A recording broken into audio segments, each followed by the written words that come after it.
Okay, okay. So this is a guy that I know. He actually did a presentation for my school a long time ago. He did a presentation for my school about about the pyramids in Egypt and all the old stuff, the old artifacts and everything. Yep, I had a teacher. My teacher's father.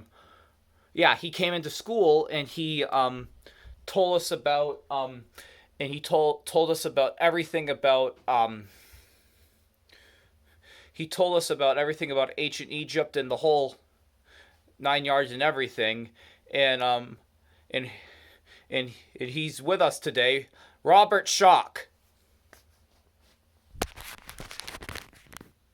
Pleasure to be here, and I want to thank Dominic Gorlitz and Wolfgang Schmidt is here for inviting me and making this all possible. So I really am pleased to be here. Thank you.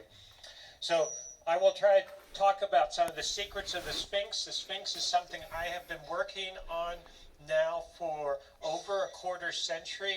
I am a PhD from Yale. I'm a geologist, geophysicist, PhD from Yale. I now teach at Boston University. I started at Boston University in 1984. I started working on the Sphinx in 1990. And the person that introduced me to the Sphinx was this man, John Anthony West. Do people? And he and I, this is younger me, began in about 1990 working on the Sphinx. At that time, the paradigm was that we were hunter-gatherers, very primitive.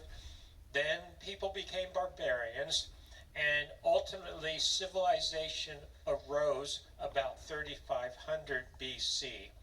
And that was the standard paradigm, the standard worldview at the time for these things, and that the Sphinx was built about 2500 BC. And one of the characteristics of civilization as it was defined was monumental stone structures.